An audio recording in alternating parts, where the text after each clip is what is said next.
Yo, what's good, everybody? Today is September the 3rd, 2024. Most gracious and heavenly Father, it is with grateful hearts that we say thank you. Thank you for allowing us to see another day. We thank you, God, for your mercy. We thank you, God, for your grace. God, most of all, we thank you, God, for your love and your compassion toward us. We ask you, God, that you will bless this broadcast. Oh, God, I ask you, God, that you will bless all of the viewers as well.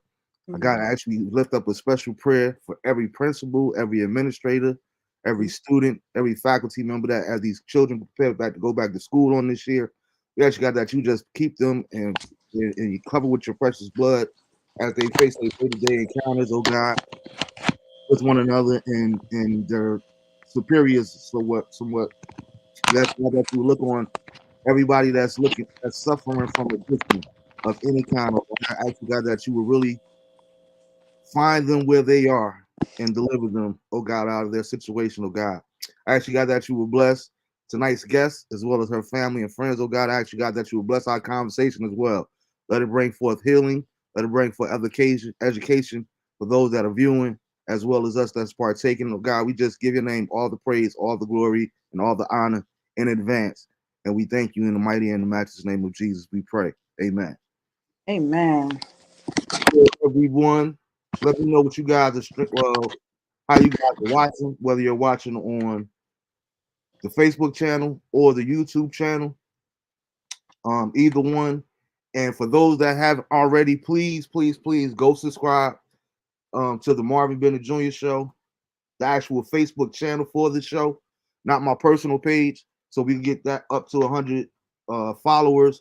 That way we can start actually streaming back on that channel there. That way you don't have to actually view the show from my personal page, but we be able to share back to that page. It's not allowing me to share it on that page right now because we don't have 100 followers. So let's get that. Encourage your friends and your family to help us get that number up to 100, so we could go back to that method of sharing the show as well on the actual page that's set up strictly for the show, and that's the Marvin Bennett Jr. Show on Facebook. You can look it up and follow us on there, and that way we could get back to showing the show on there as well. I want to say a happy born day to everybody that celebrated on over the course of this past week. Particularly my cousin Dominique. I seen Jamina, a few others that I didn't write it down because I've been going all weekend. So forgive me for that. We had a couple of anniversaries as well. So congratulations to you all. Um, and condolences to a hip hop. I don't know if say legend, but you know everybody know who Fat Man. Everybody our age know who Fat Man Scoop is. He passed away over the course of this weekend, and you know I don't want to call him a one hit wonder, but everybody know what Fat Man Scoop was remembered for. The song that he was remembered for, and it was kind of shocking to me to see the outpour of people that was really giving them props and things of that nature there. But what baffled me the most was seeing him pass out on stage, and the last words him saying is, "Everybody make some noise in here," and collapsing, like literally dying, doing what he does. So you know, my condolences to his family and the survivors of that he has left behind, and all the fans as well. Just the music in the industry as a whole, hip hop as a whole, rather. But condolences to Fat Man Scoop on his passing. Um, with that being said, we're gonna get ready to get into the tonight's show, and shout out today. You know, everybody know that today is a sad but also an historical day in Black history because the day is the 3rd of September, the day that we'll all remember, because that was the day, according to the Temptations, my daddy died. So I wanted to get that out, just get a laugh, to start the show with a laugh, because we're gonna be talking about some serious topics tonight. But I want to first introduce you to tonight's guest. This is a young lady that I thank God for allowing me the chance to encounter happenstancely. And but I always, you guys know me by now. I love what I call godly connections, and I knew that that's exactly what it was. After having a conversation with her for maybe about 2 minutes, I knew, okay, this is a God thing right here. This is not just a regular conversation. And we began to talk and share different things, and just talk about what we're going to be talking about tonight. But I want to introduce to you all in the Marvin Bennett Jr. Show for the first time, hopefully not the last. Miss Dena Butler. How are you doing this evening? Hi, I'm good. Thanks for having me and thanks for making space for such a heavy topic. And yes, it was a God encounter. I showed up to participate in a birthday party. I saw the birthday boy one time and I never saw him again. And I realized, wait a minute, I'm not here for the birthday party. I'm here to be talking to Marvin. And so I recognized it instantly. I'm more aware and very hyper vigilant about my connections with Mhm. people. And so, yeah, we knew at that moment Yeah, this is something else. exactly, exactly. Yeah, and it was just like I said, I can't value situations like that again because you don't necessarily have to grow up with somebody to feel a connection. You don't have to, I think about my best friend Rodney from time to time. It's been in our relationship over the last 40 years where we might have lost contact with each other 5, 10 years at a time, and then when we get back together, it's like right back on beats. Hey, what's good, Jew? Thanks for tuning in, bro.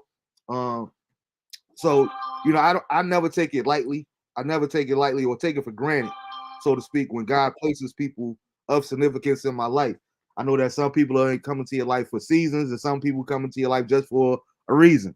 But either way, I'm appreciative of it. Um, and with that being said, we're going to be talking about the loss of a child on this evening. Like I said in the pre-show announcement, I know several of you all have lost children yourselves, and that's in our mind. It's kind of hard for us to grasp that reality, somewhat, so to speak, because we come from a society, or we come from a thought process that children are supposed to bury their parents, not parents bury their children. Um, and one of the things that bothers me personally is like when we hear about the different loved ones, and when someone's first question is, "What happened?" It's like I'm one of those people. Like it really doesn't matter what happened. I understand the human nature of just wanting to know or different things of that nature there, but for that to be the first thing that come out your mouth is like, does it really matter? Right. Loss is loss. Loss is loss. You know what I mean? It doesn't matter like whether they were shot, whether they died in a car accident, whether they died in the hospital. A loss is a loss.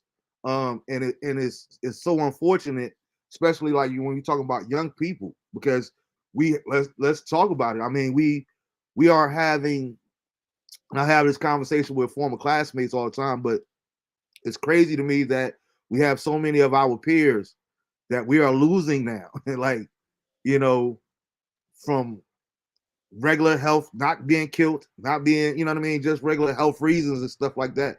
We're at that age now.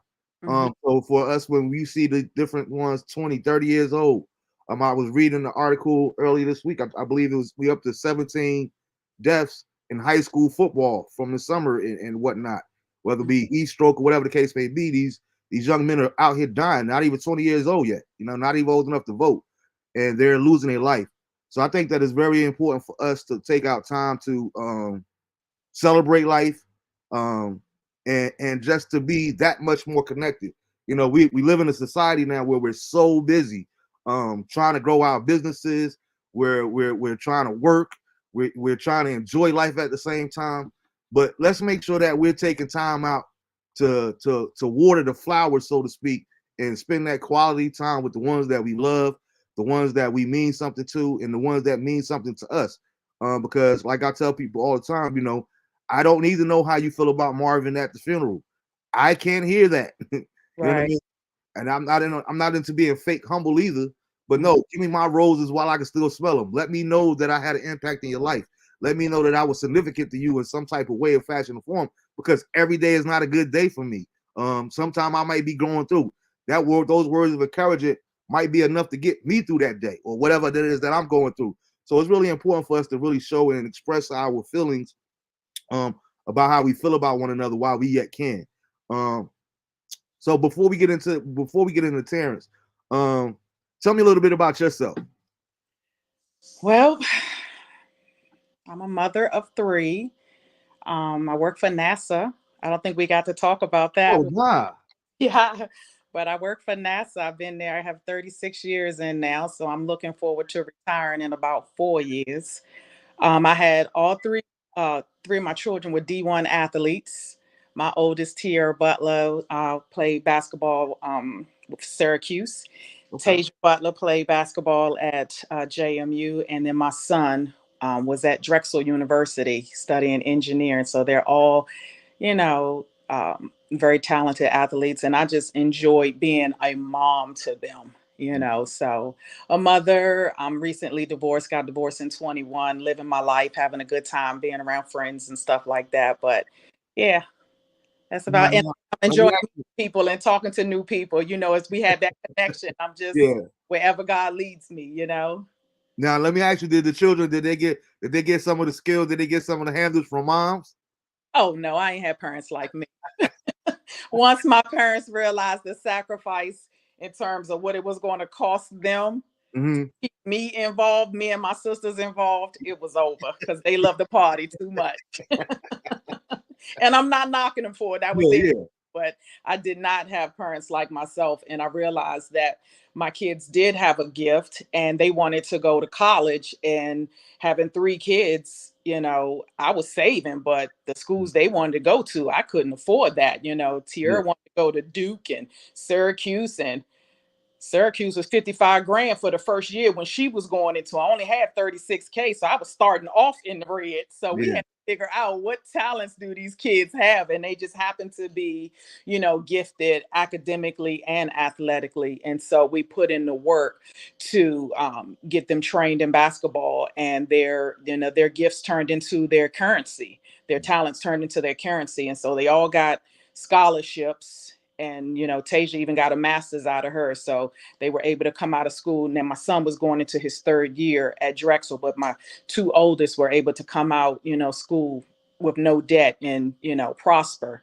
So it was a lot of work, but I didn't have parents like that, so yeah. That's I can awesome. dribble a ball. If we can hit on that, I wouldn't mind if you hit on that a little bit too, because I tease one of my friends. Shout out to my man Carl Merrick. He's one a guy that I used to coach with down here, and me and him always talk about that too. He's a firm believer. He has I believe seven or eight children. Some of them ranging from 30 to 4 or 5 years old. like, Yeah, but he's a firm believer in that. Like, I'm not paying for college. Like yeah, one of that means these you one got of to these children invest. that I'm birthing, that I'm bringing into this world, they gonna strike gold and change all of our lives. He's like, yo, I'm not saving enough for college. I'm spending that. I'm investing that money right now. So whether it be baseball, whether it be basketball, whether it be football, like nah, bro, you gonna like. And I mean, one his youngest son, I never forget seeing him 1 years old, barely able to walk, and he trying to get out there on the field. I was like, see that's what you making him for. So you're already on the right path. Yeah, well, it's a lot of work, and it takes a lot from us as parents. It's an investment, and you pay now so that you can play later. Mm-hmm. But it was hard. it's Yeah. it's not easy, and so I prayed and asked God for the finances to send them through college, and he provided it, but he provided it by way of athletic scholarships. Yeah. And so he answered my prayer, and I'm thankful for that they all got to go to school. But like you said, it's definitely difficult when you're talking about not just actually the money aspect of it. It's very expensive as far as your time, having to take off work to go to these different tournaments. Sometimes you got to. I remember me and my ex-wife, we traveling and we got to get hotel rooms. We got to take off time from work to be able to think, because we want to be supportive. And like, I think a lot of people, and that's a sad thing coming from where I come from in North. I remember, like, it wasn't now that I'm old enough to know, I realize now it wasn't that all these parents didn't want to be there to support their children. It's just that economically they really couldn't afford to. You know what I mean? Yeah. And I really feel bad for parents of it that are in that situation Mm, where you want to be there, but you just can't afford to be there, yeah. whether it's time or money wise. That's very unfortunate. I remember coaching Pop Warner, and we was undefeated. We had maybe 3 more days to go. And the closer we got to going to the playoffs and going into Disney, I'm sitting here like, yo, Lord, like, I definitely want to make Disney, but I don't know if I really want us to go because how many kids we gonna have to leave behind that can't afford to go down there to play football for 2 weeks? How Yeah, many parents could afford? You know what I mean? Because we as coaches, we can't. We need chaperones. We can't be down here in Florida for 2 weeks with these children, even though right. it's a once in a lifetime opportunity. It's not feasible for everyone. So That's I remember that just the difficulty of that, and it broke my heart that some people don't even realize that that's all some people know yeah, because you're used to going to all the AAU games. You're used to going to all the D1 games and you're flying in and out and all that did. But everybody doesn't, everybody that will want to do that, they don't have the ability and the capability of doing so. yeah. It is very expensive. But we did a lot to live below our means, and I was very adamant about not shining while my kids were, and I'm not saying this is what other parents did, but in our community we like to shine while Mm-hmm. our children suffer. And I just was not that parent. Whatever I spent on myself, I was equally spending that on my kids and living below my means, and I wasn't doing a whole lot that would not support me and affording the opportunity to do for them what they needed to get done. They came first, and it panned out in the end. Mm-hmm. The sacrifices that we made, and their dad loved the sport, and he made sure that he had them in opportunities where they could be seen, but it was a lot of work. Okay. It was a lot of work on both of us. We had to split up a lot because now we got three Yeah, kids. you got, That yeah. one, I take this one, we'll meet up somewhere in the middle. And Mm-hmm. that was a lot, not being able to participate in family functions, going to a lot of things. My kids missed out on a lot of stuff. And so I was not a parent to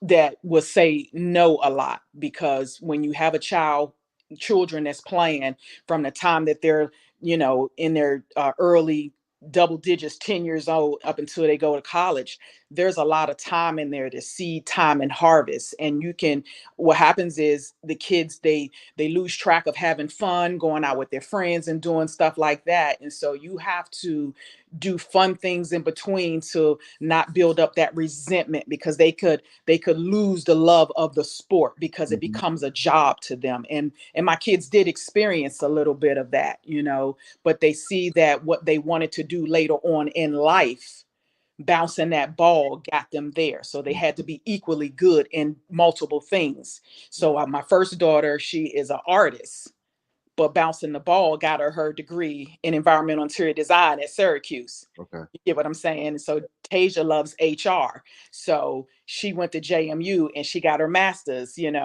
out of it. And now she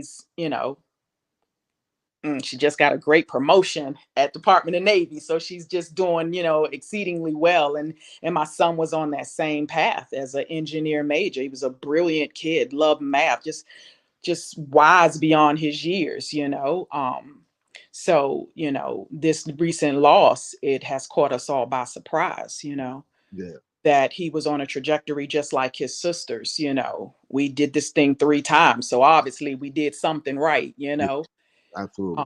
but yeah, this was a tragic loss for us. Yeah. And since you bring it up, it's been 1 year, 1 month, and 1 day since Yeah. the loss of Terrence. Tell us a little bit about Terrence. So Terrence was just like a beautiful spirit, a beautiful soul. And I'm not just saying that because I'm his mom. He was an incredible kid. He went from being this not this I don't want to talk to anybody, this shy kid, to loving on everybody, and bringing people together. He was, like I said, smart academically, just brilliant, loved math, loved school. He was self-managed. He was very relational with his sisters. I mean, they just loved each other. My daughter's was more like his mother, but he was just a beautiful kid, kind-hearted, a godly young man with just godly character and a sense of integrity. Just thoughtful and loving and caring. Um, but was an introvert. He was an introvert to a lot of people, but in him being an introvert, I was just surprised at his level of connection that he had outside of my space. He was the captain of his basketball team. He was voted most valuable player.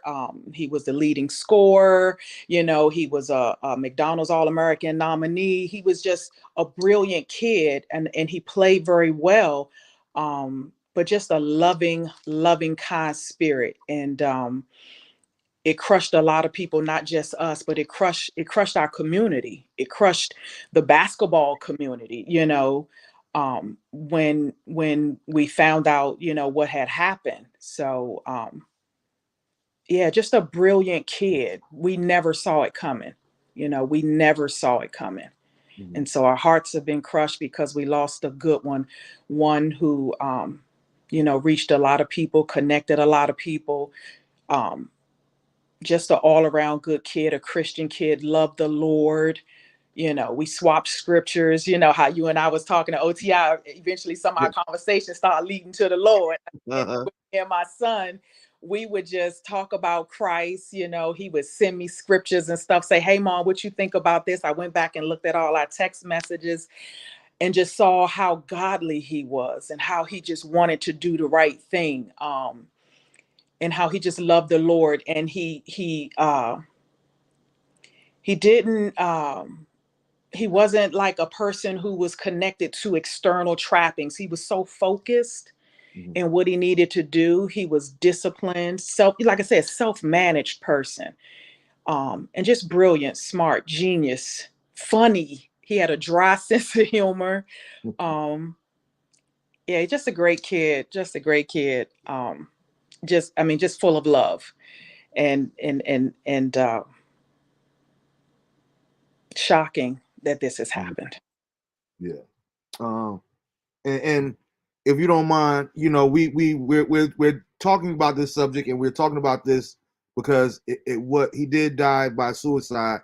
Like, can you walk us up to, let's say, can you recall, or you feel comfortable sharing about that day that you found out, the night before leading up to, like, what was that like for you as mom?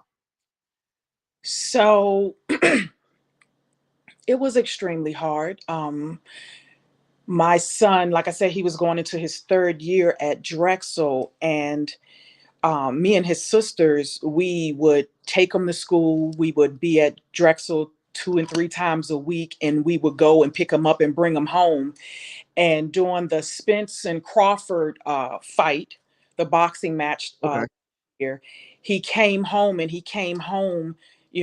a train. And we were shocked that he was catching a train, and because that was outside of his norm. I always told him, if you wanted to catch the train, get on the train with one of your teammates that live locally as well, because he was in Philly, and as a mom, I was, really concerned about his safety. Yeah. So he was like, "Mom, I got this." So he came home, and he was only home a couple hours. I was going to the fight party, but he came home, and that Saturday morning, I believe it was July 30th. And I cooked him breakfast, I cooked him lunch, and we sat down and watched movies, me and his oldest sister. And then when it was time to go to the fight party, I was saying goodbye. Okay. We did our normal. We took pictures outside the door because I'm the helicopter mom. I take a picture as soon as I see you. I'm all loving all over you. And, I know that gets on his nerves, but we're just a loving family. And so all my routine was the same with him. That what was out of the normal was that he caught the train home. And then before he left, he just stated, "Hold on, I left something upstairs." And at the time, we didn't know what he was doing. But he went and got my firearm. And he got back to school, and he sent us a text. We have a group family text that says, "Hey, I'm back." And I'm like, "Okay, love you, love you." And that was the conversation. So that was on Sunday. And then I got a call Wednesday from his coach, which was August 2nd. And he said, "Dena, did Terrence come home?" said, yes, I was actually on my way to work driving in. And I said, yes. And he said, well, did he make it back? And I said, yes, he did.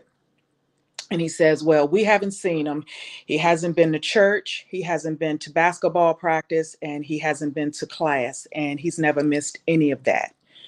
And so he says, well, we've sent someone in to open his door because his door is locked. And I said, okay, well, just call me back. And so I just proceeded to go to work. I started texting my village, hey, they can't find my son. Everybody start praying. So by the time I got to work, I reached out and called the coach, and he didn't answer his phone. And then right after that, I got the call from the detective. And he said, Miss Butler, I'm sorry, but I had to tell you that we found your son and he's deceased. And I lost it. I just lost it. I'm in my office and I'm just hollering and I'm asking him, what happened? How did this happen? And he said, it appears to be suicide. And I said, what? And he said, an apparent gunshot wound. And he said, where are you? And I told him I was at work. And he says, we are sending a car to come and get you. And then I proceeded to call my daughters. And I don't even think I handled that right because I was getting this news and I didn't know what to do with that news. But I knew I had to call my girls. So I called them and we're just all on the phone talking and we're driving. And I'm just floored. And I called my best friends. And by the time I got home, they're all here. And we just bawled. We were just in a state of disbelief. And Drexel was amazing. They came and picked us up and they drove us there. And I never got to see my son while I was there. But they did allow us to go into his room and they had cleaned up everything. And my daughters were distraught. I mean, everybody, my family was distraught. My sisters had made it there. Everybody just stopped what they were doing and just came out. And I couldn't see his body until Briscoe Funeral Home came and got him. So I stayed in Philly until the funeral home came and picked up his body. And it wasn't until I got home that I got to see him. But while I was there, everybody that was there with me, they were so good, so loving. God had covered me. They packed up all his stuff. And I said, because I'm not leaving here without his stuff. So they just made sure everything was together. And my son in love, he just handled everything. He just made sure that, I didn't have to talk to anybody. He stopped all communication with me and he just said, everybody go through me. And everybody just was just taking care of stuff. And so it was hard. We got back here and we had a beautiful service. But it was extremely hard that day. And I know it's been a year, but for me it was like it was yesterday. And since then, we've been just going through this grieving process. you know Zion Ministries, where Pastor Keith Battle has a grief share uh for people who have experienced loss. And so we did that for a year, and that has been very, very helpful. But we're still grieving. And I kept trying to ask God, what do I do with this pain? If you just tell me what the purpose is, then I can focus on that purpose. Because all kinds of scriptures will come into my mind. All things work together for the good. But I was like, God, you got to show me what's this about. And so I had to give myself grace and be patient with myself. I'm a person of control, hyper, I'm real independent and I like to handle stuff. And this time I couldn't do it. And so I had a group of people around me to support me in this, support me and my family and my daughters. And so since then, we've done some work because what we recognize is that, my son didn't walk around here like he was depressed. He was talking like you and I were talking when we first met. He showed no signs of depression with me. He I remember people back in the day being depressed and they wore their depression and their feelings on their sleeves and you could see it. You could see something was wrong that would prompt you to say, "Hey, are you okay?" Well, that's not what it looks like today. you know we are walking around high functioning but going through silently. And so what we decided to do was, just to kind of figure out, it's a lot of us walking around here and we're in crowds of people and we have no idea who is suffering silent like my son was.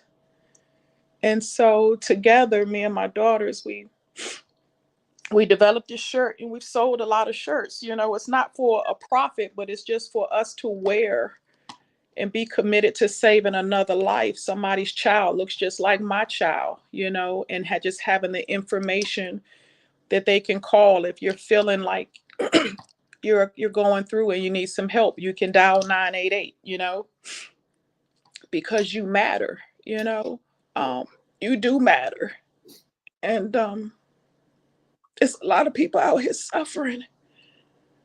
And I just want to do my part to say, hey, how can I help?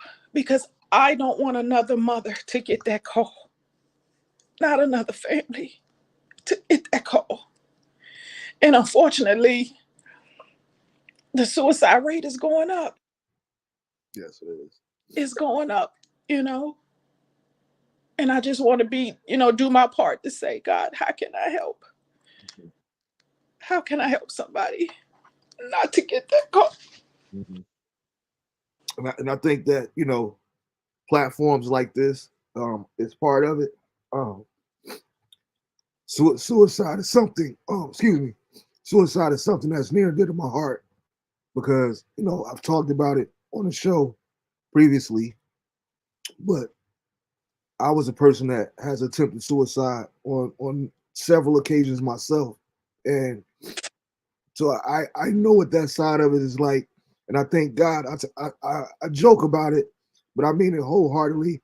I said I always thank God that was one thing that I totally sucked and failed at because God had another purpose for my life, but like you said, people are walking around suffering in silence. I can speak to that. I was there, but from the outside looking in, I was living on top of the world. Uh, I was having, I was the life of the party. I was playing football, working at the Continental Airlines at the time, and just had a son. Um, you know, nothing was wrong. Like I was making money. I was traveling, seeing the world. Um, you know, getting on flights literally every single week, going somewhere. Like I was a celebrity, just jumping on flights, going anywhere. Because there's only 4 states that I haven't been to.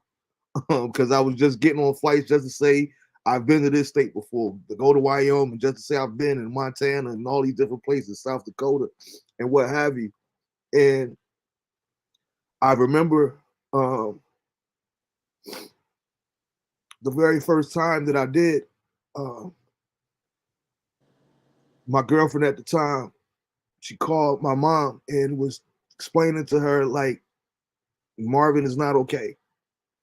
Um, and it's something that I have to live with uh, knowing that, like you're talking about the pain that you experienced, almost putting my mother through that, of knowing that pain and having to deal with that just from that aspect.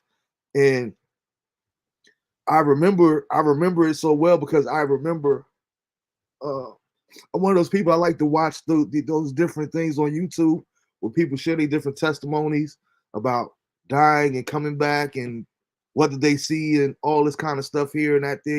Is there really a heaven? Is there really a hell? And is the don't come to the light and all what it is that you see and what you go through.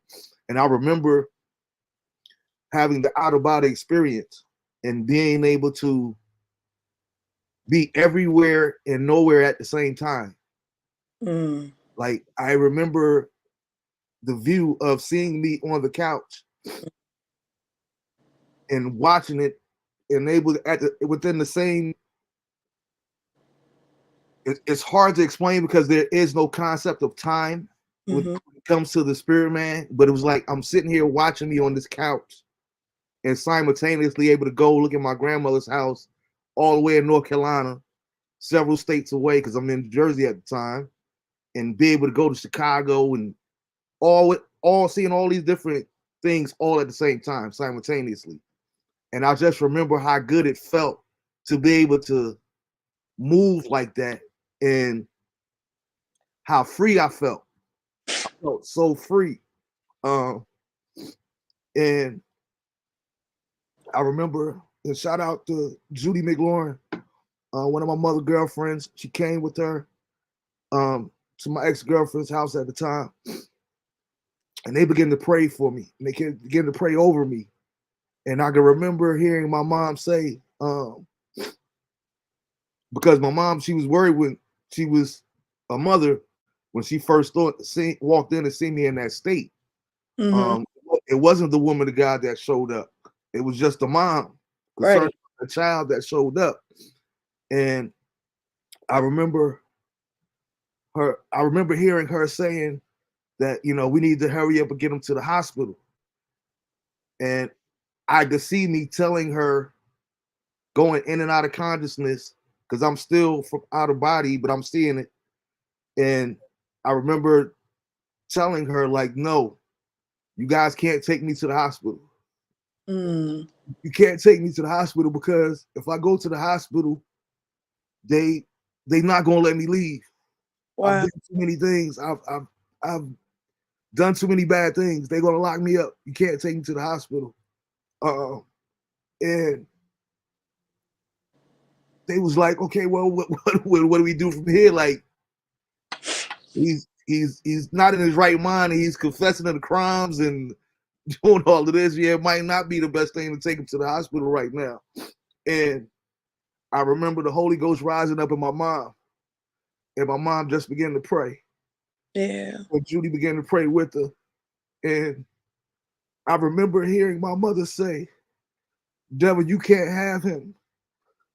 God has promised me that he shall live and not die, and he shall see the good works of the Lord in this lifetime. And I remember as she prayed that, it was almost like a vacuum started pulling me from out of that state of freedom. Like, and I'm like, I'm fighting it because I like this feeling. It felt so good. It felt so free. But I felt myself not being able to control it, but literally like getting back into my body. And it was all because of my mother's prayers. And they got me to the car. And shout out to James McLaurin. Um, because until recently, me and my mom were talking about it. I didn't remember that James was there that night. And he's somebody that's near and dear to my heart now, even to this day. But I keep saying I got to reach out to him because I want to let him know that I thank him, Right. for being there. Like we didn't grow up together. We wasn't vested. He was just dating, my godmother Judy at the time. Mm-hmm. But he took me, and he would always, when I got back in the church, when I came through, he would always call and pick me up. He showed me what love was. And that was real rare for me growing up in church to see a man show another man how to display love. Uh, Mhm. I remember we used to have what we call prayer partners when we Mhm. first got saved. We would be assigned to someone, and we call. And I remember my god brother Kev, who's been on the show several times. Shout out to Kev. Kev missed 2 or 3 Sundays, and James. Hey, listen, he's straight out of North Carolina. Don't even realize he in the belly of the beast in North. And it's like, yo, Kev ain't showed up in 3 or 4 weeks, man. We need to go check up on him. I'm like, you just can't go to where Kevin live at. You can't go to those projects. Like, you can't go to West Kitty like that. That is not the neighborhood where you just roll up on. Like, Mhm. I'm Kev little brother, and I don't go to West Kitty. Now we got to go check up on him, make sure he good. And I never forget like being so scared and petrified, walking into that hallway in West Kitty, and then Cam not to have the nerve not to be home when we get there. Wow. Because remember, this is way back before cell phones and beepers and all that thing. I'm like, man, we can't be waiting around in this hallway environment. But James was one of those ones that really showed us, you know what I mean, that it's real easy to do as far as showing love, not just talking love, but showing love. So I've always been grateful to him for that. But one of the things that I'm glad you're sharing your story. Like I said, suicide is near and dear to my heart because of my personal experiences. But I believe that as painful as it is, and I believe that every time I share my story or my testimony, I gain a little bit more, that much more strength from it. Yeah. Um, and it helps other people. It helps other people out there because, like you said, there was no signs. I was not depressed. You know what I mean? On the outside, Right, you know what I right, mean? I right. started in high school. I remember being that kid. Like when I wake up in the morning, okay, I got to turn it on. Like Deion Sanders was always my favorite player, but I Mhm. remember Deion learning that from Deion. You know what I mean? You got Deion Sanders, and then you have prime time. Oh, you know what? I could create this alter ego. You know what I mean? Mhm. Everybody loves Pretty Boy number 10. Everybody loves Marvin and the class clown. And oh man, Marv, you ain't going to school today? No, I ain't going to school today. Like I love that aspect. I love that being that life of the party at an early age. But sometimes when you wake up in the morning and when you build that characterization of yourself, it's Mhm. like you don't always want to be that person. You know what I mean? You Right, just want to be quiet today. You right, just want to, sit in the back of the classroom and don't cause no commotion. Actually, listen to the teacher today. But right. you feel like so many people are dependent on you to Mm. be themselves that it gets kind of overwhelming at times. And that was a lot for me to process at such a young age. Yeah, I So, can't imagine, what my son may have been going through. As a mom, I think about, the weight he was carrying at the age, being so young at the age of 21. And I'm so thankful that you had your mom, that they were able to intercede for you, during your time. I know that I've just prided myself on always being there for my kids. And it gave me great joy to show up for them when they needed me, and this time I wasn't afforded the opportunity to do that, and so sometimes I rest with that. I'm unsettled with the fact that, I didn't, see or didn't recognize, how how just to be a person who's void of hope and that level of despair. And as his mom, I couldn't help him or even see that, and that he didn't want me to see that. I have to look at the other side too, that he didn't want me to see that. mhm, Um, and so it's been a roller coaster. It's been a roller coaster. Grief is a very, very unpredictable thing. It's messy. It intrudes. It's stealth. You don't see it coming. A lot of times I find myself out with, my family and friends. And as soon as I leave their presence, I'm bawling Yeah. all the way home because the grief just hits you, Hmm. and you can be in a space with people Hmm. and they don't know, you going through on the inside. And I may be having fun right there at that moment, but as soon as that laughter stops, that Yeah. thing just comes out of nowhere. And it's not all the time, but it's enough. And during that time, I give myself grace. I am, just reminded of, what a beautiful gift it was to me to even have children, Hmm. to be a mom, to be blessed with such beautiful kids. And I know people say that about their kids, but I'm telling you, if you ever got to meet my kids, oh my, they are just beautiful souls, beautiful angels. And I'm just thankful that God gave me that opportunity. And he was such a good kid, that he gave me the opportunity to be a mother and be a mother to such a brilliant, beautiful soul. And even if I only had him for a little bit of time, my time with him was beautiful.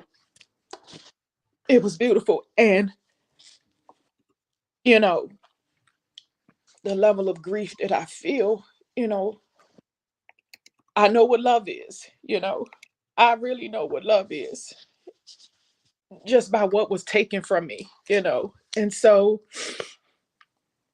I didn't share this part with you when we were out that night, but 22 days later, and maybe I did, I lost my mom and I was her caretaker. Hmm.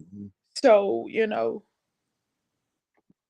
it's just been a lot, you know, all of that in my space and still trying to hold it together and be at work, be a supervisor. I'm a leader at my job. And so sometimes I have to break away, Yeah.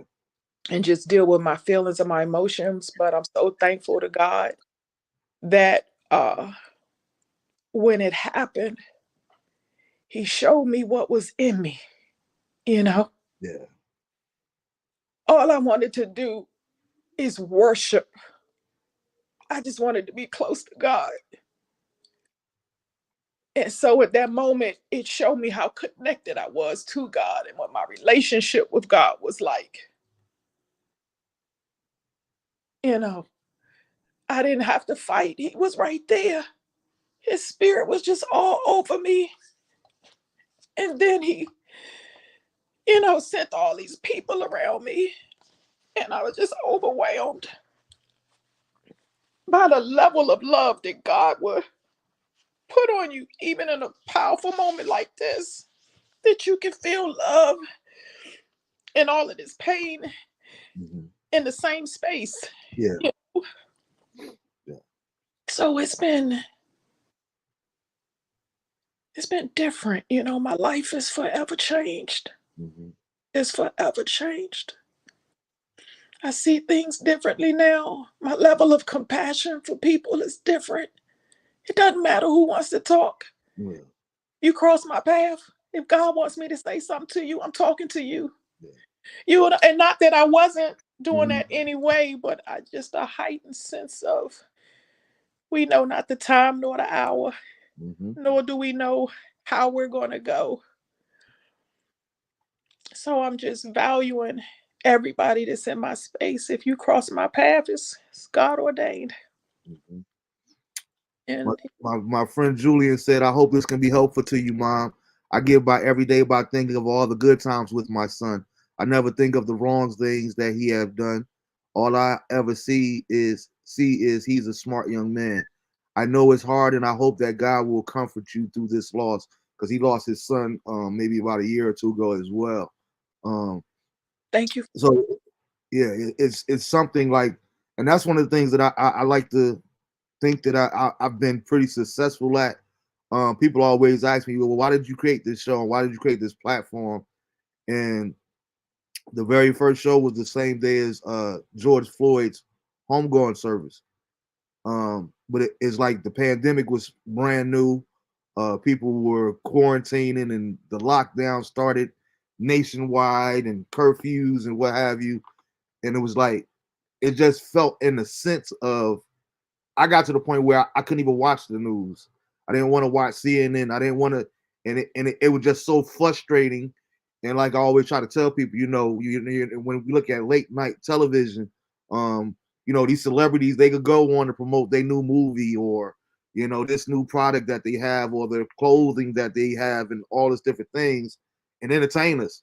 But it's like, what about us regular folk? I felt like we needed to create an atmosphere or outlet where we could come together and vent and encourage one another and lift up one another and laugh together and cry together and Right. educate ourselves together. You know what I mean? And I think that we've been successful with this, with this platform. And I thank God every day for using it. I don't care. I tell people all the time, I don't care about no 100,000 followers and 1,000 views because even if only 17 people watch the episode, the 17 is for the 17 people that watch it. You know what I mean? I know who God is and I know how God works, and I don't get caught up in the numbers. I Mhm. just need to be obedient to doing what He tells me to do, and everything else is going to work itself out. Um, so now, through platforms and through obedience, now a Julian can add a Dena to his prayer list, and then can add a Julian to his prayer list, and all other viewers that's now going to connect, even though we never have a conversation with one another. Even everybody that's viewing on YouTube, we know to incorporate these names and these different faces in our own personal prayer. You know what I mean? Because, like you said, people are suffering in silence, and I'm a firm believer, and everybody don't always believe in this here, and I don't need them to believe in this. But prayer changes things. Prayer changes situations. Yeah. Prayer changes outlooks. So never ever stop praying. Even like the scripture says, even when you don't know what to pray for, men should always be praying. So yet, that's why you need the Holy Spirit. Because I know not what to pray for. So Lord, put it on my heart what to pray for. And every once in a while, even now to this day, I'm like a watchman on the wall. It'll be 3 or 4 o'clock in the morning, and the Lord will lay this name on my heart. Or I see some person that walked the halls in high school, or somebody from a basketball game 30 years ago, and just begin to pray for them. I don't know what they're going through. I might not necessarily feel a need to reach out to them, but I'm praying for them. So Right. it doesn't have to be something that and we don't have to do it for show. We shouldn't be doing it for show, but we should be doing it just because that's the right thing to do. That's who God created us to do, to praise and worship Him. So Mhm. I think that is very important that we be obedient when it comes to different things like that there. And like I say, you know, we are overcomers by the words of our testimonies. That's That's right. why in the beginning it felt totally uncomfortable. No, Lord, I thank you that you brought me through, but that's not something I'm comfortable talking about. And Right. then once I was able to express that to God, because I talk to God just like I'm talking to you, I Mhm. don't do the whole, you know what I mean? I'm past that era. I talk to God just like He's right here with me. Right. And I've seen things change in my life spiritually since I've been taking that approach. And one of the things that being open and honest with God, you know what He did? He gave me the strength to be able to feel comfortable to talk about my experiences. I never forget the first day because when my first incident happened, I called out of work working at the airport for maybe 2 or 3 days straight, and I went back to work on that third day, and I never forget walking through the metal detector, and it felt like a movie. It felt like everybody in that terminal had their eyes on me, Mm. like such shame, such guilt. It Yeah. was overbearing. Not realizing. I mean, even though I realized none of these people here that even see me in passing knew what I just experienced. Right. But it didn't change that feeling for me. It felt like everybody in the whole terminal was looking at me. And I'm Right. feeling shameful. I'm feeling guilty. And I had to go to the bathroom and like really get myself together because people like they looking at me, people that know me, yo, what's up with Marv? Like Marv like he about to lose it. They didn't understand that I had just attempted suicide. You know what I mean? So it's important for us to really share these different things. And when we going through, that's why I put it on the box on the ticker. If you need help, do not be afraid to reach out. I don't care how simple it is. And I say this all the time on the show. If you guys look on Facebook, my messenger is always green. I do Mhm. that purposely because I don't care what time it is. If you need me, reach out to me. If you need somebody, and you ain't even got to go into details all the time. You can keep it private, whatever. I'm seeing that a lot more these days, where people, I need prayer, and thank you in advance. You don't need, we ain't got to get into the particulars and nothing else. That's enough. That's a start. You know what I mean? But we need more people that's comfortable enough to reaching out and asking for help. And before I forget, because we're not done, but I really felt it in my spirit earlier. I was watching something and I seen somebody that was suffering from addiction, and they were pretty much destroying their family. And she cried out and she said, she looked at the husband and said, I need help. I need help. I need help. And I need for you all to understand this. I don't care how you may feel. I don't care what they may have put you through. When a person finds the strength enough to say, I need help, please try to put your personal feelings aside and accommodate that need.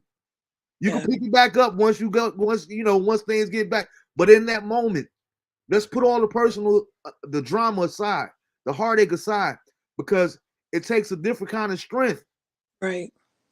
for somebody to actually say, I need help. Right. So let's not take that lightly, people. If you need help, please, please, please ask for it. And there is no shame in that. There's no shame in that. We can't do. I taught my sons growing up. The only thing that you can do in this world by yourself is be lonely. You know what I mean? We all need somebody.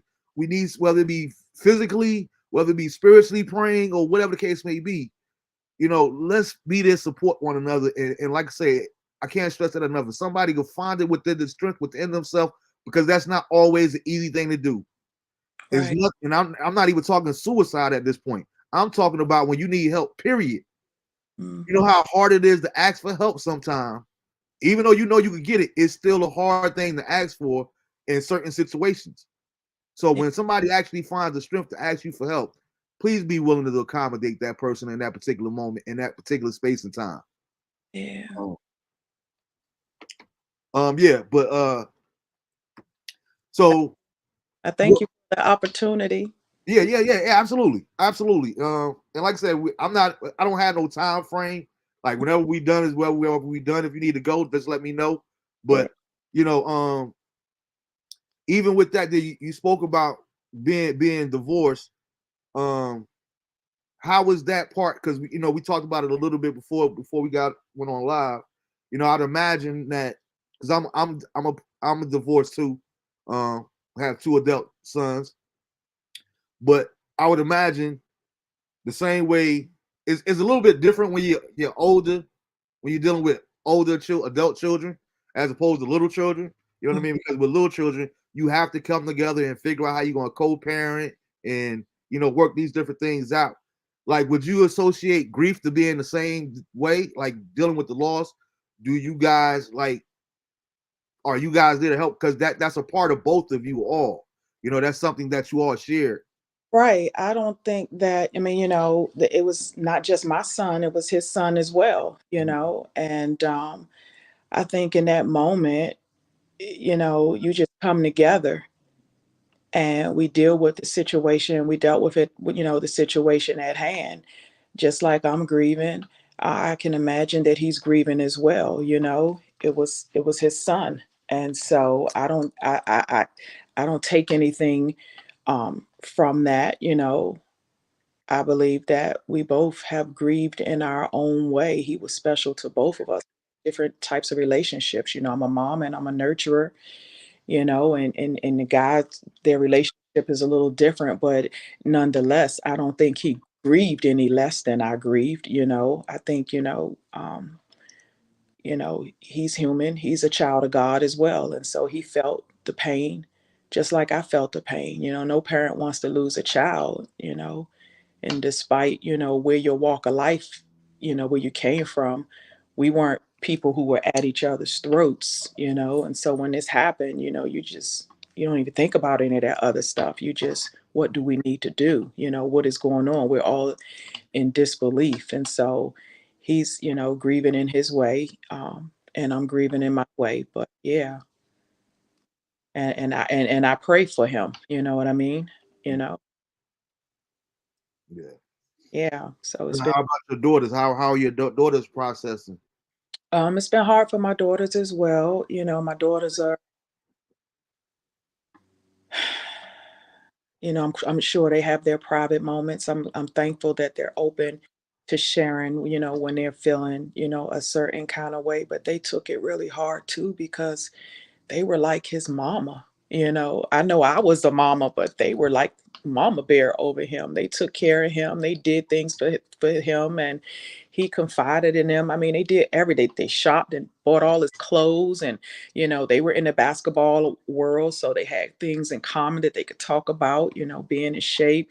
You know, just being in school, living a college life. I mean, they were very, very tight, and so my girls took it extremely hard, you know, and so they're still going through, you know. We have our moments where we'll do a check-in and say, "Hey, how's it going?" And, you know, recently my baby said, you know, it was hard for me the other night. And I said, yeah, I was feeling that too. And so they're, you know, they went through the grieving process with me, but yeah, they're making it. And, you know, we have a good support circle around us, but they talk, but I'm sure that they have their moments that are private to them. But it was hard. It was hard. And this is like my first time even speaking without them. I haven't done anything without them. You know, they're normally right beside me because normally, you know, like you said, the more you talk about it, you know, the more you can, you know, get comfortable with sharing a conversation. I didn't share any conversations outside of, you know, being with them. And because, you know, I'm now starting to be in front of people. You know, when we did the t-shirt launch, I about lost it. You know, I couldn't think of a word to say. I mean, you know, just being emotional because to me, like I said, everything was like yesterday. But I think, you know, the more we talk about it and share our testimony, the better we get at it. So this is just like my first live, you know, and I'm sure that they'll have an opportunity to do the same thing as well. But we all spoke at, you know, the funeral, and they did a remarkable job just sharing, you know, their relationship with their brother. So I'm sure they take it just as hard as I take it because they were like his mama. They were older, you know. Tia is like 10 years older than him, and Taja's 7 years older than him. So he got to grow up with siblings. So he was very mature and very wise beyond his years, and they prided themselves on covering him. So I'm sure that they felt, you know, pretty much the weight that I was feeling because of how tight they were. Yeah, But they do share their feelings, and they, you know, they have an outlet in me and in our close circle of people. So good. That's cool. I like to hear that. That actually that's awesome. And it is one of the, as you were talking, and one of the things that I was thinking about. Um, I'm not that I'll respect them. I'm not necessarily I don't watch every project, but one of the things that Tyler Perry just said that always spoke volumes to me. I remember seeing him speak at Aretha Franklin's funeral, her homegoing service, and he talked about the loss of his mom. And mm, he was saying, you know, when you're dealing with grief, it comes in waves. You know, like you say, you know, you good one moment, then it'll just hit you out of nowhere sometime, you know. And I really want to encourage the viewers out there that when you're talking about loss, whether it be a coworker, whether it be a family member, whether it be somebody from the church, whatever the case may be, a sibling, a parent, a child, um, make sure you grieve. And the reason I say it, and I say it just like that, because there is no, I don't believe that there's a way that you could tell people how to grieve, but it's I in do believe that, yeah, I do believe that is very imperative that you grieve in some type of way, because what you don't deal with is going to cause more problems, whether it's physically, whether it's health wise, whether it's mentally. Um, you know what you suppress is going to manifest itself some kind of way eventually. Mm-hmm. So it's important for you to grieve however you find comfortable for you to grieve, and understand that there is no timetable on that. You can't look at it like, well, it's been 5 years since mama died. I should be better by now. It's been 20 years since mama passed away. I see people all the time, and it's like, I would give 5 years of my life just to get one more hug.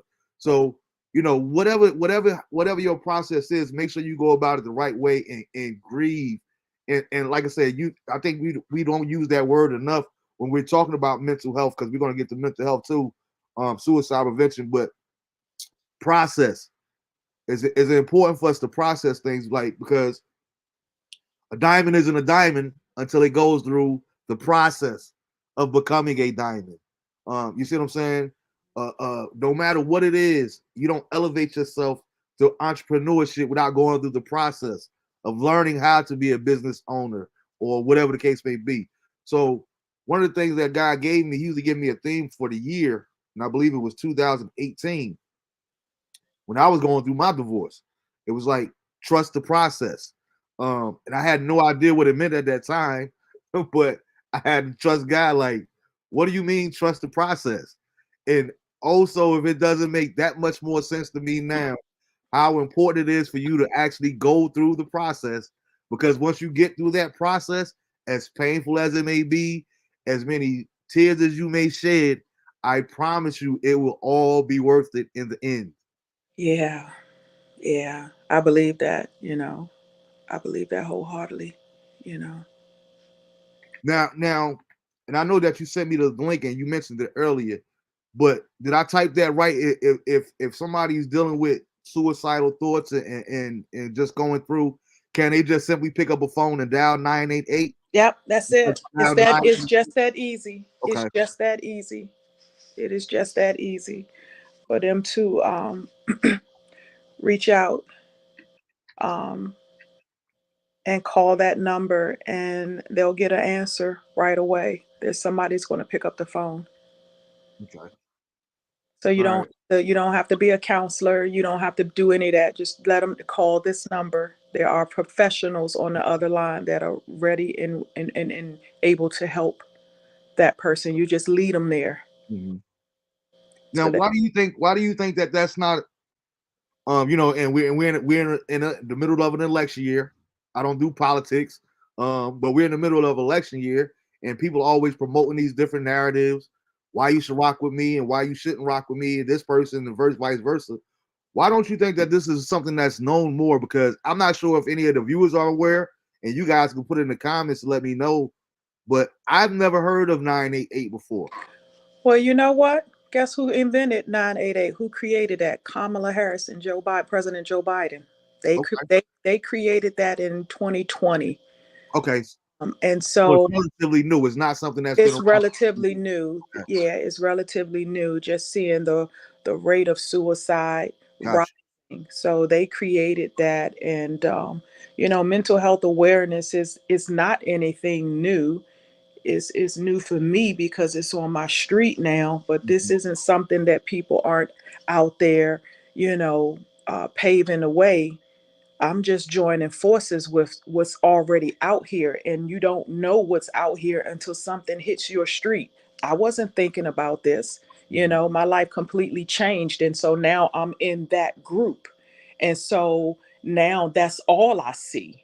mhm, There's a level of awareness that I'm walking in now, that's all I see. But there are people out here who've been paving the way of mental health, awareness for a while. mhm, And then, Kamala Harris and President Biden, they created this. And so we are joining forces with them because it's now on our street. We didn't invent this, but we are committed to, you know, aligning ourselves with them to help bring about awareness, because like you said, you don't know about it, you're not aware of it. And I wasn't paying attention to it like that mhm. either, until it hit my street, Yeah. you know and Yeah, so now yeah, and it's the thing, all over the place. It's all I see now. okay, all right. So it is something that you see on billboards and things of that nature. There, and I believe that after tonight's conversation, I will probably be more uh receptive to seeing that too myself, but I had never heard of this before. And it's like, it gets frustrating knowing that is a number available like that for such a heavy situation and topic that is like, I'm seeing all these campaign flyers for everything else. Why is it I need to see more commercials about that? If you're suffering from this here, please call 988, Yeah. because we need to get that information out there. And I think that people really take advantage of it if they knew that this was out there or that Right. it existed. You know what I Right. mean? But I think it's us. I've asked my friends, my close family friends, to just commit to, if I share something, collaborate with me on Instagram, so that your friends, we can expose this to your friends. But that's how the word gets out. It's all networking. It's no different than you promoting your business. You're not going to succeed by yourself. You need a team of people with you to help you to get this information out. And the more people that you do this with, the more widespread Mhm. it gets. I remember sharing with them, if I could just save one life, then I feel like I'm successful. Mhm. The more that people wear the shirt, or just in your regular rotation, not just doing mental health awareness, but mental health awareness is every day. And so now we need to keep these things out in front of us. So I'm definitely an advocate now, but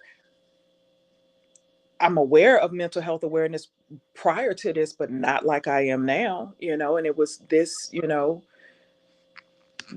this coming into my space that now I know. And so I just do my part. I just remember the call and how devastating that was. And when I placed myself back in that space, I don't want anybody to experience that. I know I'm not God and I can't save everybody, but Mhm. I can do my part. Yeah. Whatever that looks like, until God tells me stop or your work here is done, then I'll just keep moving, you know. Now, for reels out there that may want to purchase or support the T-shirt and everything, how can they go about purchasing a T-shirt? So you can follow me and my daughters on social media, Dena B on Instagram. My daughter, I can give you her Zelle information, designs by Tierra B at Gmail. I actually wrote it down because I figured you was going to ask me that question. And because I'm not technologically savvy, I said, I better be ready. Yeah. But my daughter, Tierra Butler, who is a designer, her PayPal is designs by Tierra B at gmail.com. And her Zelle and Apple Pay is 202-270-6882. We sell the shirts in extra small to extra large for 35 and 2X and above at 37. And we bulk order the shirts. So once we get a bulk order of a number of 25, we process those orders. Okay. So I do have some on hand right now. I have some larges, some 2Xs, and a couple smalls on hand remaining from a bulk order that we just did. But you can reach out to my daughter, Tierra Butler, on 202-270-6882. Okay. And I'm sorry, what was that number again? 202-270-6882. You can Zelle her if you want a shirt. You just have to put your size in the note, and then we'll take care of processing it. We'll get your mailing address and your telephone number, and we'll take care of processing that for you. Okay. And you said that's 202-270-6882. 6882. And And her it name, was Tiara, her Tiara. Tiara Butler. Okay. All right. Because what I'll do is once we finish the live, I'll put that in the comments for those that may view the show afterwards or late at a different time, whatever. But they'll be able to see the link, and I'll go back and on the YouTube channel and add it to the whatever it's called. Yeah. You I know. I can also text you that too as well after we're done here. I'll just send you a text so you don't have to recreate it. But Thank yeah. you, Tiara. Way to Tiara, go. did The youngest Tiara saved the day say again. something? Yeah, the youngest saved the day again. And she put it in the comments. But we were talking about that before we got on screen. Like, they don't never want to show us how to do things. They rather just do it themselves. I'm telling you, my girls are so smart. They just handle everything for me. Just looking at me like, just stop, mom, just stop.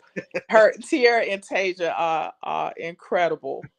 They are incredible. And so, again, I stepped out here on a limb by myself. I'm never doing anything without them because normally what I forget, they cover me. Mhm. But hey, I'm here. I'm out here. I'm all the way out here now. Yeah. And I want to thank you for being so open and feeling so safe and comfortable to have this conversation with me. Like you said, we've only met one time before. Like, but Yeah. it was so comfortable actually speaking with you. And I have no problem talking to people in general most of the time, but it's usually surface talk. You know Mhm. what I mean? When you keep it real, it's like usually just talking.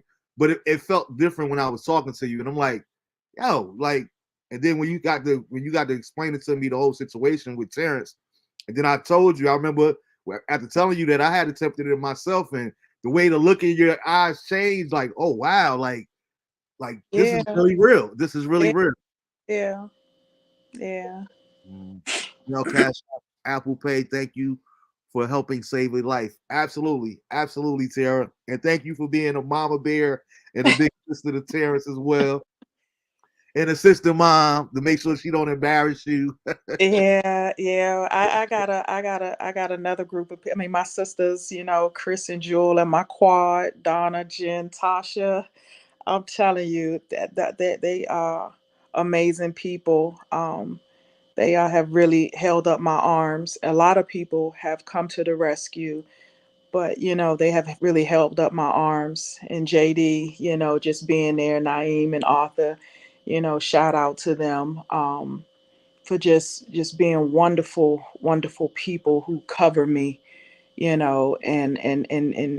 don't want anybody to feel a certain way that I didn't mention their names because it's a million of y'all that I know. I could go down a list and I didn't write names down, but I just have a dynamic group of people that are around me who are, like I said, I've been overwhelmed, not just by the loss of my son, but overwhelmed at how God loves me through these people, Yeah. through my groups, through my circle, where I didn't even have to think. They were there, and they were it's just a strong sisterhood and family of people that, I started out, at church with them. And we just stayed connected. It's we just stayed connected. And so I have a huge sister and brotherhood with me, helping me through this journey. And we've dealt with a lot of loss within our circle that all of us are still grieving. But it's a powerful thing when people come together, Mhm, you know, and love on one another. mhm. You know, it's been powerful, and so I'm thankful. I'm thankful to God. I'm thankful for my family. Um, I'm just thankful. I'm thankful for you for No doubt. rec- No doubt. us just talking, and we both coming together and realizing, wait a minute, this connection is different. Yeah. This connection is different, and together we're able to advance God's kingdom Mhm. and save lives together. So I appreciate you for that. And No, thank you for the opportunity. likewise, likewise. Thank you. Like I said, thank you for feeling safe enough to do this. I try to tell people all the time, listen, I don't do messy at all. But I want people to feel safe when they come on here. And Tierra, since you're a basketball aficionado, I'm gonna have to get you on here. So I want to talk some of this WNBA stuff. So I got to get with you if you feel comfortable being on camera. Talk some women's basketball and things of that nature. There, my son is very active in the women's game. He considered himself one of the leaders of the women's movement in basketball. He does a lot of work with NC State's Wolfpack, the Lady Wolfpack here in North Carolina, and he also coaches high school basketball in Raleigh, North Carolina, to those young ladies too. So I've been getting involved. You support them. I've been getting a lot more involved in women's basketball as well. And I was thinking about it earlier. I don't know why, just randomly, but I'm like, I've only been to one WNBA game.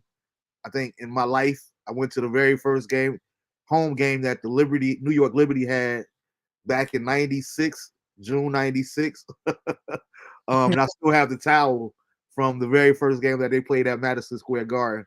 Um, so I like to see the way the women's game is elevating and where it's propelling to. Is long overdue because we've always had great women basketball players, women great athletes, and just to see how far the game is coming and where I feel like it's about to go to the next level is amazing. But I do believe that one thing that I always try to tell people too is like, we got to get out there and we have to start supporting the WNBA with our dollars as well. Everybody always talking about, well, it don't make no sense. They ain't really getting no money, but you can't say that and you never been to a game. You never Right. bought a jersey. You know Right. what You I have mean? to support. You have to support. Exactly. You have to invest, with actually showing up to the games, buying tickets, not just watching on television or not just watching highlights, but actually putting your money where your mouth is and supporting in that way as well. And we'll see the game grow. Um, Last question I really have for you on the whole topic was, you talked about it a little bit, but your faith. Oh How yeah. did you, how did your faith? How do you feel your faith helped you in dealing with the whole process of everything? Um, I think about I used to go to these retreats with my good girlfriend. I call her my spiritual mom, Madeline Barron. And one of the retreats we went to, it left an a very powerful impact in my head. And one of the themes that we were talking about was garbage in, garbage out. And what that meant for me is, what I feed my spirit, what I put in myself, that's what's going to come outside of me. And I recognize that I had developed a relationship with God, and I had, gotten to a wonderful church, the Soul Factory, and God rest his soul, Pastor Deron just passed away. But I got into a wonderful church, and it was a deliverance-based ministry where they were just teaching and teaching and teaching. And so I got really close to God and developed my own relationship with God. And so I realized that when this happened, like I said earlier, I realized how connected I was to God when this happened. Mhm. Because when I got the call, initially I was shocked and in disbelief, but then my spirit just went straight to worship. Hmm. And when I got to Philly, I was putting on, worship music, Sovereign God. I picked out the music for his funeral, and everything in me was just, it was just so profound. I wrote it down in my grief share book, just trying to remember that day. And I was so thankful because I don't know if you remember the song by the group Ocean, where it just talks about, you know, take me deeper, Mhm. where my trust is without borders. Let me walk upon the water, My God. wherever you may call me. And that's what was in my spirit, you know? So I'm so thankful because I don't know if I could have gotten through this without God. I'm still dealing with it, but I'm telling you, my relationship with my son was so strong that I didn't feel guilt. I didn't feel like I did anything wrong. I didn't feel like I missed saying I loved you. My son got his flowers. He got more flowers than he wanted from me because I was just showering him with love, being that helicopter mama. I didn't feel like I missed what I needed to do for him as a mom because I prided myself on, raising them differently from how I was raised. I remember writing down, you know, God, please help me not to mess these kids up because I remember the weight of how I grew up, Mhm. the circumstances of how I grew up, and how impactful a parent is on a child. And so I just did my best. I'm not perfect, but I did my best. And it was having a relationship with God that helped me do that. And so my faith was extremely strong. When I think about the word, it talks about, you know what? I pray that your faith don't fail. So much was just flooding into my head, you know. I don't compare myself to Job. I don't at all, but I remember when God was talking to Satan, he's like, hey, have you considered my servant Job? You You know, already know. Yeah. I think about that, like, hey, have you considered my servant Dana? And why would God say that? Mm-hmm. Because God knew Mm-hmm. that Job was not going to come against God. He was not going to speak against God.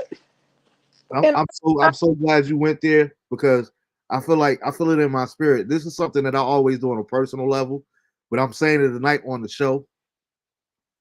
One, Job has always been by far my favorite character in the entire Bible. You know, a lot of people had their different favorites, David and what have you. But one of the things that I would really leave with everybody that's watching this or may watch it at a different time is imagine if we could get to the place that we had as much faith in God as God has in us. right, And I said that right. God had enough faith to, before Job even knew anything. You know what? We all know how the conversation go between Satan and God. He said, listen, I don't care what you do. Only thing you can't do is take his life. That's the only thing you can't do is touch his life.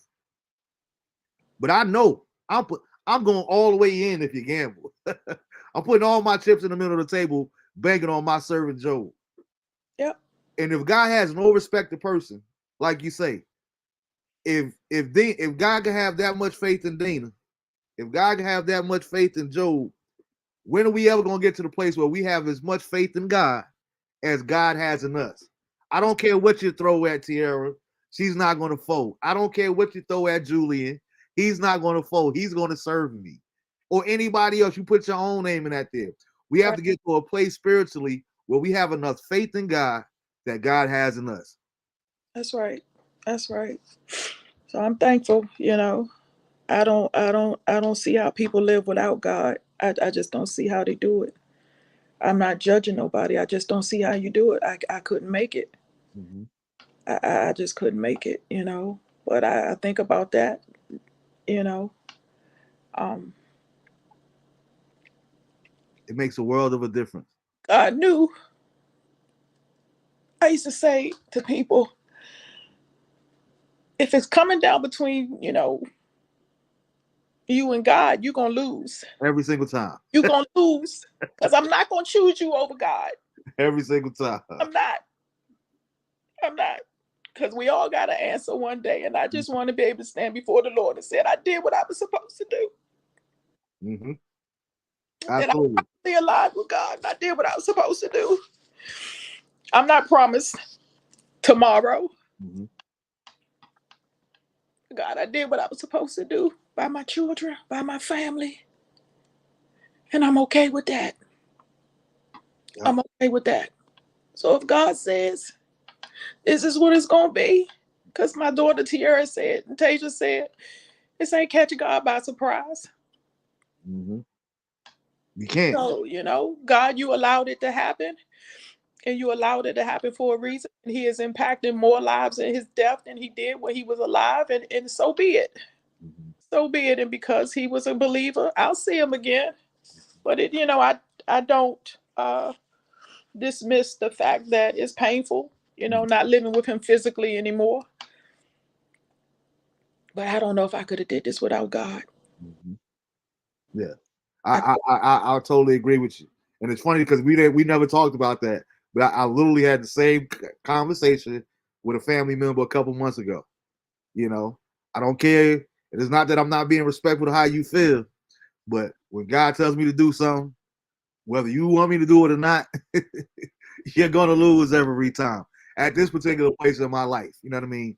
Because I'm each and every day I'm trying to get past just saying that I want God to be pleased with my life. I want to actually live that life that right, God is pleased with. You know what I mean? And obedience, the scripture tells us obedience is better than sacrifice. So You're gonna lose some friends. You might share some tears along the way, but you have to be obedient. And one of the things that God has showed me is, and it really blessed me is, I'm never ever alone. Even when I'm by myself, Yeah. anything that I'm going through, any hurt that I'm bearing, any burden that I'm bearing, He's right there with me. Yeah. He's right there with me. And if God be for me, That's right. who can be against me? That's right. That's right. That's right. I believe that. That's right. So, did you have anything else that you wanted to share or that you wanted to discuss before we got up out of here? Was it anything else on your heart? No, I'm just thankful. I'm thankful for the opportunity. Um, I'm thankful that we crossed paths. I'm thankful that both of us were obedient to the Spirit, you know. I'm thankful for, you having this platform and, just making space for people to share their stories, their testimonies Yeah.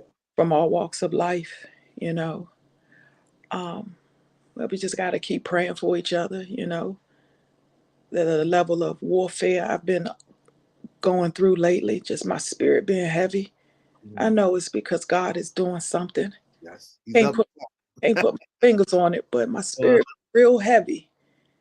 And so when that happens, I try to ride low. I did get to go to my girlfriend's cookout, but I'm telling you, it's mhm. something in the air and God is doing something. And so let's just keep everybody lifted in prayer and keep doing what you're doing, Marvin, because you blessed a lot of people by allowing us to, or allowing me to come and share my story. I appreciate it. And to God be the glory. Yeah, I tell people all the time, that's one thing about me. Uh, I'm a firm believer that as we give Him all of the glory, He, guess what, in turns gives us the victory. that's So I thank Him for the victory, but I'm giving Him all the glory. all the glory belongs to God. All of it. He won't share that. It's I have no problem with giving him all of that there, and I'll take the residuals of what comes from it. You know what I mean? Just a little bit of the overflow. Just a little bit That's of it. the overflow. And I'll end with that. Like again, if anybody out there watching this, even if you're not watching live and you watch it at a later time on our YouTube channel, that's the Marvin Bennett Jr. Show on YouTube. Um, you can watch this. It's always going to be there. For those that are on Facebook, you can watch it on my Facebook page, on my personal page, until we get that 100 followers on the Marvin Bennett Jr. Show Facebook page, which is totally different than my, I'll be able to get back to showing shows on there as well. But please, if you really need help, if you're going through, if you're having a bad day, if you're having crazy thoughts that you don't feel like are of you, because sometimes it's not you, and we won't even get into that conversation there. But Satan is an enemy. He's an enemy of us all. He's jealous of us because we're trying to get to a place that he can never ever go again. So his main job is, I'm never going to be mad at him for doing his job. But he doesn't have to be victorious in doing his job. He does not have to be successful in doing his job. So all those different things that you maybe feel like you're thinking, they're always not your thoughts. And we have to learn how to use the power of our words and say, you know what, Satan, you are a liar. That's You know right. what I mean? We can't talk to Satan the same way we talk to God, because he needs you to verbally say those things out loud. So I've seen where people look at me like I'm crazy because I'm in a grocery store. Nah, devil, you can't get that. Like, what's wrong with this cat right here? But no, I learned how to, you know what I mean? I learned how to fight him on his level. And I tell people all the time, we got to get to that place spiritually where the devil knows that we are in a fight. Yeah, you might beat me up, but I'm not gonna be in the corner, balled up in no corner, not throwing no punches back. You might get the best of me, but you at least know that we're in a fight, and we need to all take that approach. So if you're going through, no matter what it is, please dial 988.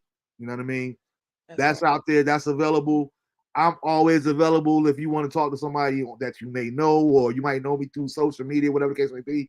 I'm always available for anybody, anytime. I don't have no set hours. You don't have to wait to 8 o'clock a.m. to call me. Whenever you feel strong enough to call, or you feel it upon your spirit, um, please feel free to do so, and I will be there for you.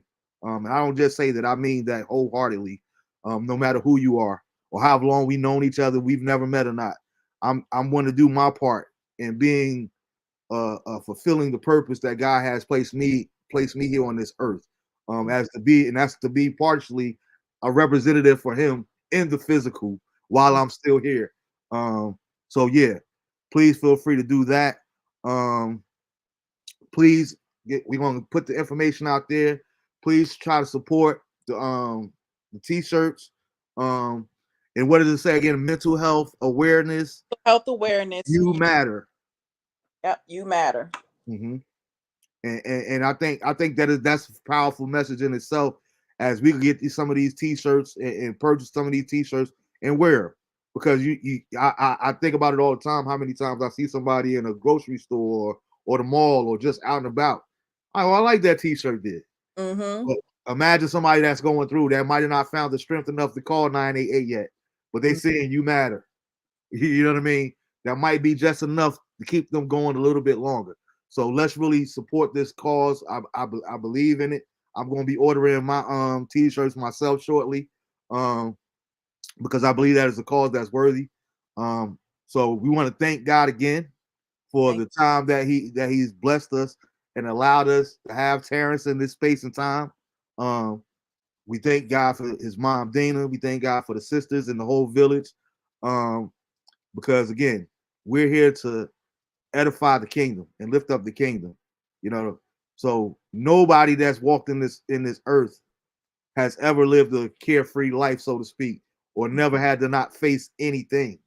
So, that's a part of accepting it. Once we accept Christ into our lives, a lot of times too, people get caught up in the houses, in the cars, and the blessings and all. Nah, I tell people all the time hey, listen, once you become a born again believer, you might as well be almost expecting all hell to break loose, because it's not going to be all peaches and cream. It's not going to always be the top of the hill. You know what I mean? Living in the heavenly heavens and speaking in tongues and living your best life and all that there. Sometimes it's going to go through some things. But again, it's all, I promise you, it's all worth it. It's worth all the heartache. It's worth all the pain. It's worth all the tears, because you're not doing it for you. You're doing it for the King of Kings and the Lord of Lords. And He's going to make sure that you get your just reward. You know what I mean? So be encouraged. I want to thank Dena again as well for taking out the time to do this. And like I said, it don't even have to be about suicide. I definitely want to have you back, because I like your conversation. I like where your head is at, and I like the way you talk about your kingdom and your faith and just your belief system. So it's different topics that I'll be wanting to talk about sometime. But a lot of people don't feel comfortable talking about it. But I don't believe that you have that safeguard, because I do want to do a show in the future, Christians versus believers. I would really love for you to be a part of that too, because it's something that's near and dear to my heart. And I think that is something that we really need to talk about, because there is a big difference. There's a big difference between believers and Christians. Just because you're a believer don't mean that you're a Christian. And just because you're a Christian don't mean that you're a believer. So we gonna get in that on a deep level. But yeah, everybody stay encouraged. Again, please reach out to someone, let them know. And as you said, I concur. I second that emotion. Like, God is really up to something. Not just you been saying that. I've been sensing something. I've been talking to others and they've been sensing something. And we all are saying the same exact thing. I don't know what it is. Yeah. I feel something. It's almost where the atmosphere is pregnant. Not sure what it's about to give birth to, but there's something in the atmosphere, and we all need to prepare ourselves and be ready for it when it comes, so we don't be caught off by surprise, but we could be rightfully ready and prepared to just march into whatever season it is that God is about to take us into, because we've already prepared ourselves to be ready. So again, just thank you for sharing your story. Thanks for all the viewers out there. Um, I love it. I love it. And thank God again for introducing us. And you stuck with me for life now. Okay. You stuck with me for life now. You got a friend in life. But Okay. I want to thank everybody. I hope everybody enjoys the rest of the evening. I'm about to get up out of here myself and get some dinner. All Get right. some before I put it down. But thank you all for tuning in. And as usual, in signing off, DeAndre and Elisha, know that Daddy loves you intentionally, but I also love you unconditionally. Till next week, peace. Bye.